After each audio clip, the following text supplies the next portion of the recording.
So গভৰ্ণমেণ্টৰ এটা order এটা আহিছে যাৰ কাৰণে যিবিলাক গভৰ্ণমেণ্ট এমপ্লয়িজ আছে তেওঁলোকে তাতে এখন মানে কি চাৰ্টিফিকেট এখন বনাব লাগিব পাব্লিক প্ৰকিউৰমেণ্ট বোলা। চ' এই চাৰ্টিফিকেটখন কি মই দেখাই আছোঁ সকলোকে। আৰু মেইন প্ৰব্লেমটো হৈছে এই চাৰ্টিফিকেটখন নাথাকিলে প্ৰমোশ্যন নহ'ব বা চেলাৰিও ৰখি যাব। বহুতে সুধি আছে যে এইখন চাৰ্টিফিকেট কেনেকৈ বনাম, মানে গ্ৰুপততো হাল্লা লাগি আছে। বনোৱাটো বেছি টান নহয়, কিন্তু অলপ টাইম কনজিউমিং হয়, বহুত সময় যাব, প্ৰায় 24 ঘণ্টামান আপোনালোকে দিব লাগিব যদি মানে কি প্ৰপাৰ মেথডত বনায় আপোনালোকে চাৰ্টিফিকেটখন।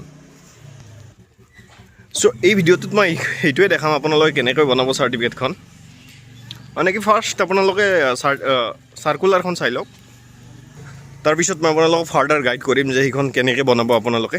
বেছি টান নহয়, মই আগতে কৈছোঁ, কিন্তু অলপ কনজিউমিং।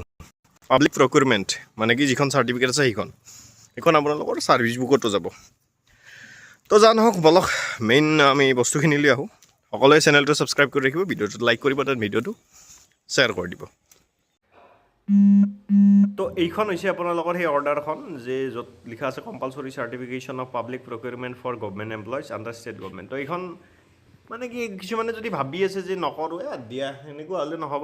এইখন সকলোৱে কৰিব লাগিব, মাষ্ট বি।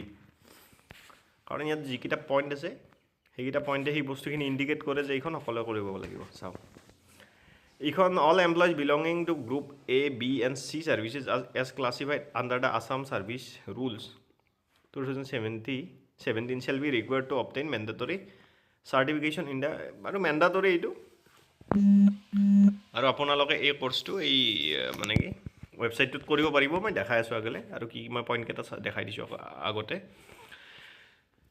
চ' গ্ৰেড 4বিলাক যি আছে তেওঁলোকে গ্ৰেড 4বিলাকে এইখন কৰাৰ দৰকাৰ নাই, কাৰণ তেওঁলোকক এতিয়ালৈ আকৌ মানে কি সেনে ইনষ্ট্ৰাকশ্যন হোৱা নাই যে গ্ৰেড 4বিলাক কৰিব লাগে। কিন্তু ইয়াত কি আছে, জুনিয়ৰ এছিষ্টেণ্টৰ পৰা আৰম্ভ কৰি তাৰ ওপৰৰ যিবিলাক পষ্ট আছে বা তাৰ সমানৰ যিবিলাক পষ্ট আছে তাৰ মানুহবিলাকে এইখন কৰিব লাগিব। দেখিছে, employees in the rank of junior administrative assistant, junior এছিষ্টেণ্টৰ ইকুইভেলেণ্ট এণ্ড এবভ। ইকুইভেলেণ্ট মানে গ্ৰেড 3 পষ্টবিলাক, আৰু যদি আছে আপুনি এইখন কৰিব লাগিব ৰিগাৰ্ডলেছ অফ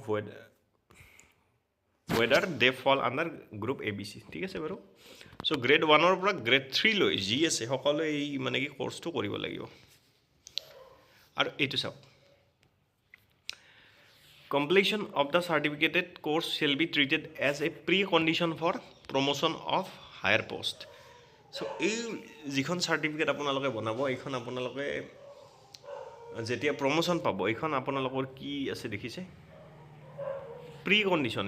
এইখন তাৰমানে আপোনাৰ প্ৰমোশ্যন হোৱাৰ আগত এইখন ফাৰ্ষ্ট চাব, এইখন প্ৰমোশ্যন দিয়াৰ আগতে আপোনাক যে এইখন আপোনাৰ আছেনে নাই। ইন কেছ আপোনাৰ যদি নাই, আপুনি প্ৰমোশ্যন নাপাব পাৰে, মষ্ট প্ৰবেবলি নাপাবই। চ' এনেকুৱা ধৰণৰ। আৰু বহুতে কৈ আছে যে এইটো আপোনালোকৰ সেই যি আছে চেলাৰীটো এইটোত এফেক্ট পৰিব, যেনে চেলাৰী হ'ল্ড কৰি থৈ দিয়া চান্স আছে, মানে যদি আপোনালোকে এইখন নকৰে। আৰু এইখন কি কৈছে যে এই যিখন অৰ্ডাৰ আছে, অৰ্ডাৰখন ওলোৱাৰ উইদিন 6 মান্থৰ ভিতৰত এইখন কৰিব লাগিব। এইখন অৰ্ডাৰ কেতিয়া ওলাইছে, 12/2/2026, মানে 1 মাহটো অলমষ্ট গ'লে, 5 মাহ সময় আছে এইখন কৰাৰ কাৰণে, মানে চাৰ্টিফিকেটখন আপোনালোকে লোৱাৰ কাৰণে। Issue of this order or within 6 months of joining. তো যদি আপোনালোকে ধৰক কেতিয়াবা এই ভিডিঅ'টো যদি পিছত চাই আছে, মানে কি এই ভিডিঅ'টো বনোৱাৰ 6 মাহ পিছত যদি চাই আছে, আৰু আপুনি যদি নতুনকৈ ৰেক্ৰুইট হৈছে এমপ্লয়, আপোনাৰ যদি ছাৰ্ভিচ পিৰিয়ডত 6 মাহ হোৱা নাই, তেতিয়া আপোনালোকে 6 মাহ আপোনালোকৰ সময় থাকে আপোনালোকে এইখন উলিওৱা। ছাপ'জ মই কৈছোঁ আপোনালোকে যদি 2027 জানুৱাৰীত পাইছে, তেতিয়া আপোনালোকৰ 2027 জুনলৈ সময় থাকিব এইখন বনোৱা, জুনৰ শেষলৈ। আৰু চ' এনেকুৱা ধৰণৰ এই বস্তুখিনি মানে। আৰু বহুতে কৈছে যে এইখন মেণ্ডাটৰী নহয় নেকি, কিছুমানে কৈছে আমি নকৰোঁ এইবিলাক, কিন্তু এইখন নকৰিলে নহ'ব, এইখন মেণ্ডাটৰী হয়, সকলোৱে উলিয়াব লাগিব। চ' মই এতিয়া মেইন বস্তুখিনি লওঁ যে এই আপোনালোকে চাৰ্টিফিকেটখন উলিয়াব কেনেকৈ। চ' বলক। চ' এইটো হৈছে আপোনালোকৰ পৰ্টেলটো চাওক, আছাম ফাইনেন্স লাৰ্ণিং .assam.gov.in। চ' এইটো আপোনালোকে ফাৰ্ষ্ট আহি যাব এইটো ৱেবছাইটত। মই ডেছক্ৰিপশ্যন বক্সত লিংকটো দিয়ে দিম, আপোনালোকে ডাইৰেক্ট এইটো ৱেবছাইটত আহি যাব পাৰিব। তাৰে পিছত ইয়াত দেখিছে ন লগ ইন অপশ্যনটো, তো লগ ইনত যাব, লগ ইনত ক্লিক কৰিলে তাৰে কাৰণে আপোনালোকক ধৰক ফাৰ্ষ্ট লাগিব আপোনালোকক এটা একাউণ্ট যদি আপোনালোকৰ একাউণ্ট নাই আপোনালোকে এটা ক্ৰিয়েট কৰিব একো টান কথা নহয় ক্ৰিয়েট নিউ একাউণ্টত মাৰিব তাত phone number email ID password সেইবিলাক আপোনালোকে দিব লাগিব আৰু দিয়াৰ পিছত আপোনালোকৰ একাউণ্টটো ক্ৰিয়েট হৈ যাব ধুনীয়াকৈ চ' ক্ৰিয়েট হোৱাৰ পিছত আপোনালোকে যিটো ইমেইল এড্ৰেছ দিব আৰু যিটো পাছৱৰ্ড দিব সেইটোৰে আপোনালোকে লগ ইন কৰিব পাৰিব মই দেখাই আছোঁ চ' মই ইয়াত নিজৰ ইমেইল আইডি এণ্ড ইয়াত পাছৱৰ্ডটো দিলোঁ দিয়াৰ পিছত এতিয়া মই লগ ইনত টিপাৰ পিছত কি আহে মই আপোনালোকক দেখাই আছোঁ আপোনালোকে যেতিয়া লগ ইনত টিপিব তো এনেকুৱা এটা ইণ্টাৰফেচ এটা আহিব লাৰ্ণিং মেনেজমেণ্ট ছিষ্টেম আৰু তাৰপিছত ইয়াত ভিউ কৰ্চেছ বুলি আছে দেখিছে ইয়াত ভিউ কৰ্চেছত ক্লিক কৰিব কৰাৰ পিছত আপোনালোকৰ কেইটা থাকে এই ক্লাছকেইটা কৰিব লাগিব আপোনালোকে এই ক্লাছ নম্বৰ 1 2 3 4 5 6 7 8 9 কেইটা আছে টোটেল 11 12 13 13 16 वाह 18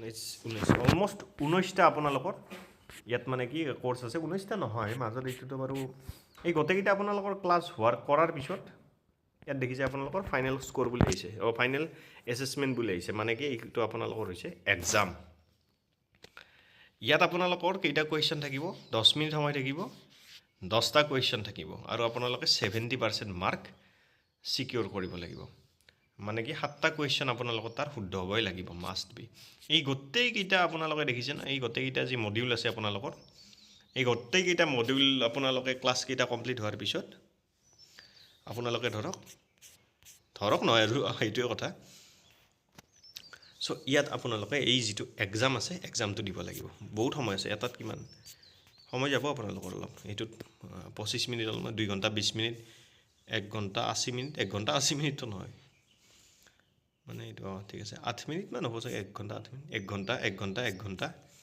1 ঘণ্টা 20 মিনিট 3 ঘণ্টা বা এইটো বহুত দীঘল 3 ঘণ্টা 1.5 ঘণ্টা 2 ঘণ্টা মানে আৰু 1 ঘণ্টাৰ 100 মানে 80/100 2 ঘণ্টা আৰু 80/100 1 ঘণ্টাৰ অলমোষ্ট 2 ঘণ্টা আপোনালোকৰ 45 মিনিট মান হ'ব এইটো এই গোটেইকেইটা হোৱাৰ পিছত আপোনালোকৰ যেতিয়া হ'ব হোৱাৰ পিছত আপোনালোকে কোৰ্স কমপ্লিশ্যন চাৰ্টিফিকেট ইয়াত মোৰ কৰাই আছে তো মই ভিউ কৰি দেখাই আছোঁ আপোনালোকক দেখিছে না ডান ভিউ এনেকৈ তাত ভিউ কৰি মই দেখাই আছোঁ চ' তাত ক্লিক কৰাৰ পিছত আপোনালোকৰ এনেকৈ আহিব ভিউ চাৰ্টিফিকেট বুলি দেখিছে এইটো তাত ক্লিক কৰি দিব মানে দেখিছে তাৰপিছত তাত ক্লিক কৰাৰ পিছত আপোনালোকৰ এইখন চাৰ্টিফিকেট আহি যাব মোৰ এইখন চাৰ্টিফিকেট হৈছিল 29/8/2023 মানে অলমোষ্ট আপোনাৰ কিমান হ'ল 2.5 বছৰ হৈ গ'ল আৰু চ' এইখন আপোনালোকে প্ৰিণ্ট আউট কৰি তাৰপিছত নিজৰ অফিচত জমা দিব বা যি ইনষ্ট্ৰাকশ্যন দিয়ে আপোনালোকক অফিচৰ পৰা সেইটো কৰিব কৰাৰ পিছত আপোনালোকৰ কামখিনি আৰু হৈ গ'ল এইটো আৰু গ্ৰেড 3 আৰু পৰা এতিয়া দিছে আৰু গ্ৰেড 1 লৈ আগতে অনলি যিবিলাক ডিডিও আছিল আপোনালোকৰ অফিচৰ তেওঁলোকৰ হয় কাৰণে মেণ্ডাটৰী আছিল কিন্তু আপোনালোক এতিয়া আৰু কি হৈছে আপোনালোকে গমে পাইছে যে এইটো সকলোৱে কৰাটো মেণ্ডাটৰী কৰি দিছে চ' এনেকুৱা আৰু এইখিনি আপোনালোকৰ এটা ৰেজিষ্ট্ৰেশ্যন নাম্বাৰ নে জি নাম্বাৰ বুলি কয় আপোনালোকে এখন নিজা এটা নাম্বাৰ থাকিব যিটো বেলেগৰ লগত নিমিলে তো এই বস্তুটো ইয়াত থাকিব দেন ইয়াত ডেটটো থাকিব ইয়াত এজন আমাৰ IASৰ মানে কি ছিগনেচাৰ আছিল commissioner secretary to the government of Assam finance department তো এইখন যেতিয়া আপোনালোকৰ কৰা কমপ্লিট হৈ যাব দেন আপোনালোকৰ কামখিনি ফিনিছ তেতিয়া আৰু আপোনালোকে এইখন জমা দিব পাৰে কিন্তু তাৰ কাৰণে আপোনালোকে যি ক্লাছকেইটা যি আছে ক্লাছকেইটা কৰাটো মেণ্ডাটৰী আৰু আপোনালোক তাৰপিছত আপোনালোকে যিটো এক্সাম আছে এক্সামটো দিব লাগিব এক্সামৰ ভিতৰত 10টা কুৱেশ্যন থাকে তাৰে আপোনালোকৰ 7টা মেণ্ডাটৰী হ'ব লাগিব হোৱাৰ পিছতে আপোনালোকে এই চাৰ্টিফিকেটখন পাব তো মেইন এইখিনিয়ে আৰু আপোনালোকে এইটো নিজে পঢ়িব পাৰিব একো টান নহয় জাষ্ট মই কৈছোঁ যে টাইম কনজিউমিং অলপ বস্তুটো বাকী একো নাই চ' ঠিক আছিল ভিডিঅ'টো ইমানেই সকলোৱে চেনেলটো ছাবস্ক্ৰাইব কৰি ভিডিঅ'টোত লাইক কৰিব দেন ভিডিঅ'টো শ্বেয়াৰ কৰি দিব কিবা কুৱেশ্যন থাকিলে কমেণ্ট বক্সত সুধিব মই নিশ্চয় উত্তৰ দিবলৈ চেষ্টা কৰিম চ' ধন্যবাদ ভিডিঅ'টো ইমানেই